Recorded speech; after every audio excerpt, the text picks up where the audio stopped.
Hello all! Welcome to Eesha blogs. ఇవాళ Nagapanchami plus Friday గదండీ! So, నాగేంద్రుడికి పూజ చేసుకున్నామన్నమాట. ఊరికైతే వచ్చేసాం మేము ఇవాళ. సో, ఇక్కడ నేను ఆ పూజ ఎలా చేసుకున్నానో క్లియర్‌గా చెప్తాను. ఫస్ట్ అయితే దేవుడికి అదంతా నీట్‌గా శుభ్రం చేసుకొని డెకరేట్ చేసేసుకున్నాను. తర్వాత పుట్టమన్ను అందరికీ ఐడియా ఉంటుంది కదండీ! పుట్టమట్టి. దాన్నైతే తీసుకొచ్చి క్లీన్ చేసుకొని నాగేంద్రుడి పడగలైతే చేసుకోవాలి. నాగపడికలు. నార్మల్‌గా మీ ఇంట్లో శివలింగం ఉండి, శివలింగం పైన ఉండే పడిగ ఏదైతే ఉంటుందో అది ఉన్నా కానీ మీరు పూజ చేసుకోవచ్చు. లేదు అలా లేనప్పుడు ఏంటంటే ఇలా పుట్టమన్న తెచ్చుకొని నీట్‌గా నేను ఆ గడ్డలన్నీ పగలగొడుతున్నాననమాట రాయితోటి. ఇవి నీట్‌గా జల్లెడ పట్టేసుకోవాలి.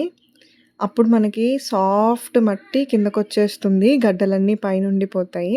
ఇలా సాఫ్ట్‌గా ఉంటే మట్టి మనం పడిగ చేసేటప్పుడు బావుంటుందండి. అందుకని నేను మట్టిని ముందు జల్లెడ పట్టుకుంటున్నాను.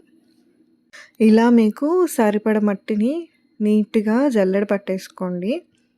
ఇది పట్టుకున్న తర్వాత ఏం చేయాలంటే దీన్నంతా ఒక చిన్న గిన్నెలోకి తీసుకొని మనకెంతైతే సరిపోతదో అంతవరకు దాంట్లో వాటర్ కలుపుకుంటాము. ఇందులో ఇంకా మీరు గంధం కానీ అలాంటివేవన్నా సుగంధ ద్రవ్యాలు ఉంటే అవైనా యాడ్ చేసి వేసుకోవచ్చు. లేదా ప్లెయిన్ అయినా చేసుకోవచ్చు. తప్పేం లేదు. సో, ఇక్కడి వరకైతే నేను నీట్‌గా మట్టిని కొంచెం గడ్డలాగొచ్చేలా కలుపుకుంటున్నాను.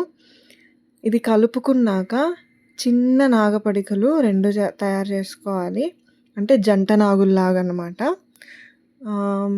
చూడండి నేనెలా కలుపుకుంటున్నానో. మీరిది కొంచెం సన్నగా ముద్దగా చేసుకొని ముందు పడిగ రావడానికి కొంచెం షేప్ ఇచ్చుకుంటే సరిపోతుంది. చూసారు కదా! సింపుల్‌గా ఇలా తయారు చేసుకొని దానికి మనం కుంకుమ బొట్లు పెట్టుకోవాలి. పసుపు, కుంకుమ బొట్లు పెట్టుకున్నామంటే నాగేంద్రుడి పడిగ తయారైపోయినట్టే అండి. సో, ఇప్పుడు మనం దీనికైతే పూజ చేస్తాము. మెయిన్‌గా మనము నాగపడిక అనన్నప్పుడు మనకు గుర్తొచ్చేదేంటండి, ఫస్ట్ అయితే పుట్ట దగ్గర పూజ చేస్తారు. అలాగే సుబ్రహ్మణ్య స్వామికి కూడా పూజ చేస్తారు. నాగదేవతకి పూజ చేయడం అన్నది అంతర్యంగా సుబ్రహ్మణ్య స్వామికి పూజ చేయడం అనేది సేమ్ అండి. సో, అందుకని మీరు సుబ్రహ్మణ్య స్వామికి ఏదైతే ఉన్నాయో పూజకి యూజ్ అయ్యేవి స్తుతులు కానీ అలాంటివి చేయొచ్చు. లేదా దీనికి సెపరేట్‌గా నాగస్తుతి అని ఉంటుంది. మీకు కావాలంటే నేను కింద డిస్క్రిప్షన్‌లో ఇస్తాను నేను చేసుకునే స్తుతి. అదైనా మీరు చదువుకోవచ్చు. సో, ఫస్ట్ అయితే పడిగలు చేసుకున్నాము, పెట్టేసుకున్నాము. ఆ తర్వాత మనము దీపం అయితే రెడీ చేసుకోవాలి. దీపానికి మనం ఎప్పుడూ పెట్టుకునేలాగే మనం ఏదైతే యూజ్ చేస్తామో దీపపు కుందులు అందులోనే పెట్టుకుంటే సరిపోతుంది. లేదా మీరు ఈరోజు స్పెషల్‌గా చలివిడితో దీపం పెడతారు కదా! బియ్యపిండితో అదైనా పెట్టుకోవచ్చు. అండ్ ఇంకోటేంటంటే ఇక్కడ మనం పంచామృత స్నానం అనేది మెయిన్ అండి. సో, ఖచ్చితంగా పంచామృత స్నానం అనేది ఉండాలి. సో, అందుకని నేనిక్కడ ఏం చేస్తున్నానంటే సెపరేట్‌గా కాకుండా మొత్తం పంచామృతాలని కలిపేసుకున్నాను. పాలు, పెరుగు, నెయ్యి, చక్కెర అలాగే మనం ఫ్రూట్ ఏదైతే ఒక ఫ్రూట్ ఏదో ఒకటి ఇక్కడ దానిమ్మ యూజ్ చేస్తున్నాను. అలాగే మీరు తేనె యూజ్ చేసుకోవచ్చు. సో, ఈ 5 అయితే కంపల్సరీ వేయాలి. దాంతో ఫస్ట్ స్నానం ఆచరించిన తర్వాత మనము శుద్ధోదక స్నానం అంటే మంచినీటితో స్నానం చేపిచ్చాలి. అప్పుడు మనకి అభిషేకం అనేది కంప్లీట్ అయినట్టనమాట. తర్వాత అయితే నేను ఇక్కడ వస్త్రం సమర్పించాలి నాగదేవతకి. వస్త్రం కోసం మీరిలా దూదితో కుంకుమ వాటర్ కొంచెం కలిపి ఇలా పొడుగ్గా మాలలాగా చేసైనా వేయొచ్చు. లేదా మీకు రెడ్ కలర్ నాగబట్ట అని అమ్ముతారండి. అదైనా మనం తెచ్చి వేయొచ్చు. ఏదైనా పెట్టుకోవచ్చు స్వామికి.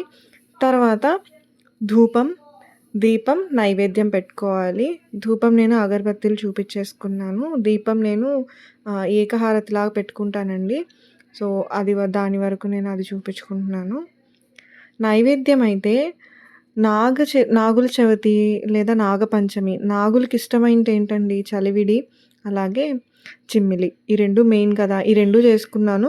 అలాగే ఇవాళ శుక్రవారం కాబట్టి అమ్మవారికి ఆహ్, పాయసం అయితే చేసుకున్నాను. బెల్లం పాయసం. ఈ 3 అయితే నివేదన పెట్టుకుంటున్నాననమాట. మీరైతే మీ ఇంట్లో ఏం నివేదించుకుంటారో నాకు కామెంట్ సెక్షన్‌లో చెప్పండి ఖచ్చితంగా.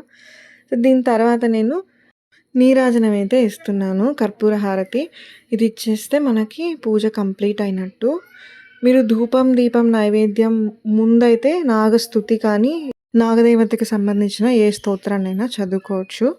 అంతే అండి. సింపుల్‌గా పూజ చేసుకొని మీరు కూడా ఆ నాగదేవత ఆశీస్సుల్ని పొందాలని కోరుకుంటూ, సుబ్రహ్మణ్య స్వామి ఆశీస్సులు, అలాగే సకల దేవత ఆశీస్సులు మీతో ఉండాలి అని కోరుకుంటూ ఈ వ్లాగ్‌ని ఇక్కడి వరకు ఎండ్ చేస్తున్నాను.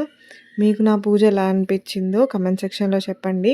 అలాగే ఇలాంటి మరిన్ని వీడియోస్ కోసం మీ ఫ్రెండ్స్ అండ్ ఫ్యామిలీకి షేర్ చేయండి. వీడియో ఇక్కడి దాకా చూసి సబ్స్క్రైబ్ చేసుకోకపోతే ఎలా అండి? Please like, share and subscribe Eesha vlogs.